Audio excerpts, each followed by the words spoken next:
This peanut masala chaat is packed full of flavour and will leave you craving more. Let's show you how we make it. To start off with, we're making our own chaat masala, so we're going to add some salt, chili powder, dhana jeeru and ground cumin, along with some amchur powder to a bowl and mix it all together. We prefer to make our own chaat masala because we can control exactly what we want to put in, and this is the perfect blend of flavours. However, if you're having some difficulty, you can use a store-bought one. Once that's done, you want to take a large oven tray. Into this you're going to add 300 grams of peanuts along with some oil. We're then going to take 2 teaspoons of our chaat masala and put this on top of the peanuts and give it all a really good mix. You want to save the rest of the chaat masala for later.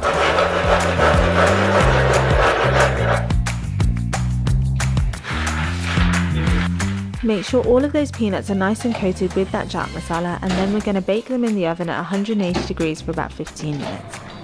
Once it's done, it's going to look something like this, and we're going to add the rest of our chaat masala to the top of this and then leave it to one side to cool. Once the peanuts are cool, we're going to add them to a large bowl.